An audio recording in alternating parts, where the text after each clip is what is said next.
So, I got COVID again at last week's drift event, unfortunately. So, I have not been in the shop pretty much all week. I was here Monday, Tuesday. I started running around for parts, but I was already having some symptoms and I didn't know.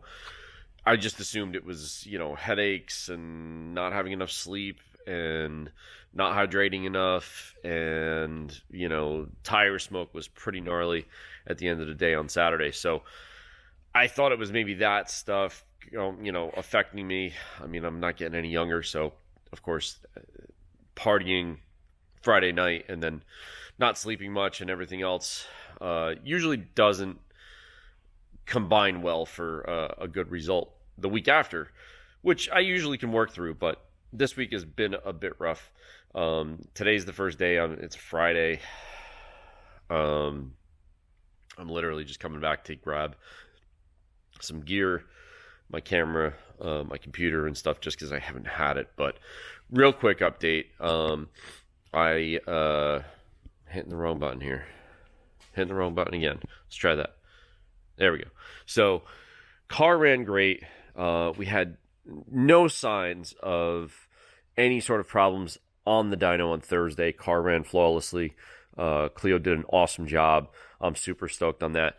But, of course, I forgot, like an idiot, that I had checked the compression about a year and a half ago. I checked the compression between East Coast Bash and Pro Brodown. So when I checked the compression, I was like, it's a little not great. So I pulled the cams, I retorqued the head, just so I could try to get through Pro Brodown a year and a half ago.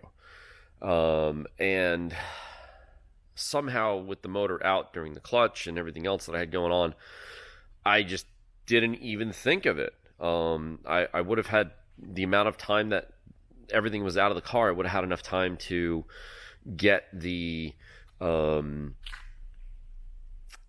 head off, get it to a machine shop. That head has been on like at least 5 or 6 motors, 5 or 6 blocks, and it's never been decked. It's never been rebuilt since I've had it. And I've been beating the hell out of that thing for at least the last 9 years or so. I know the last couple of years have been a little rough. I haven't been able to get out, car complications, etc. But it's been 9 to 10 years I've been beating that motor up, and that same head, I should say.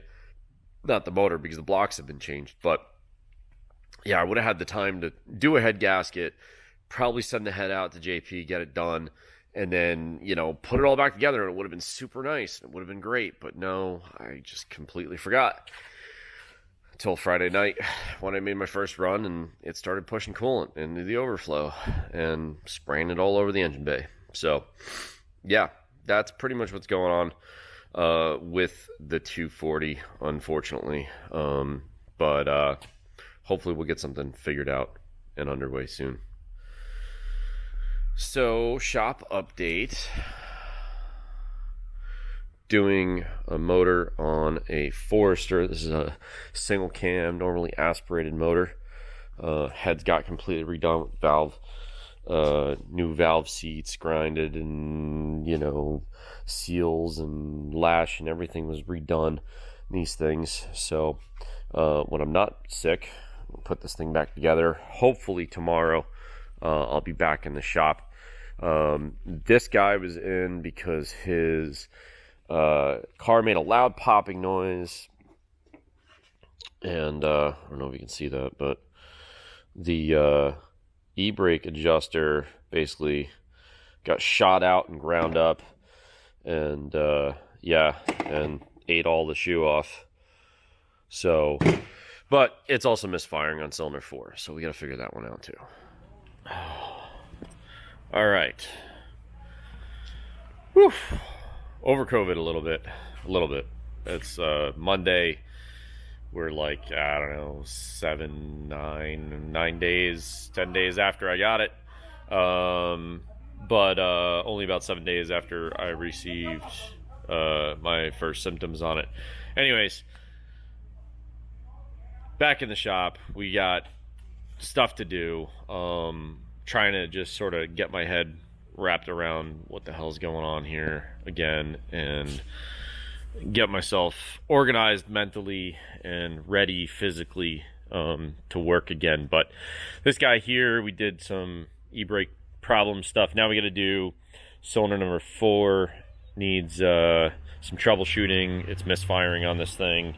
This is like an 04 FXT Premium. It's got the big sunroof and stuff, which are cool, but this car's in some pretty rough shape. But this guy's just looking to get it running. We still got to do the motor on this thing. We've got all that stuff over here. I think we've got all the parts for it finally that we need to finish this guy up, wrap this thing all back together, get her all assembled, get it back in there. We got to do some suspension things on this thing too. And I think that's pretty much it for what we got in the shop right now. That's it. But I do have somebody coming Wednesday with a Civic, supercharged Civic Type R. I gotta do some stuff on that, and then yeah, it's gonna be a fun week.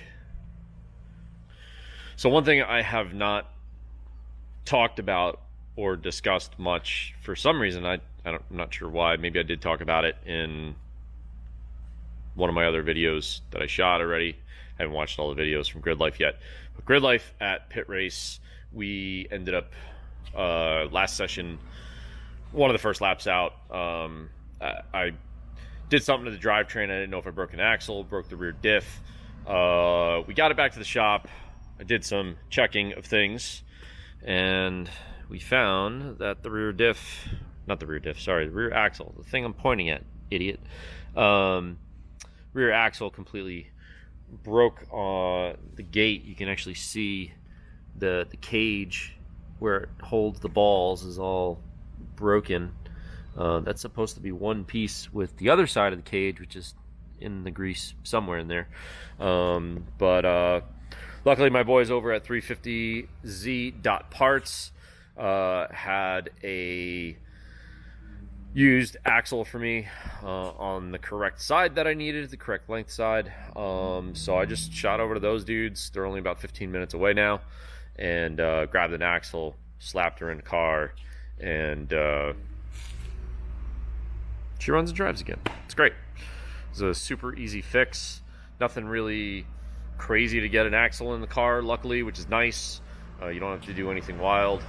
But yeah, Z's back together from our little Grid Life drama, and she's probably just gonna sit here for most of the winter. I don't know. I don't think I'm gonna take it out on the ice this year.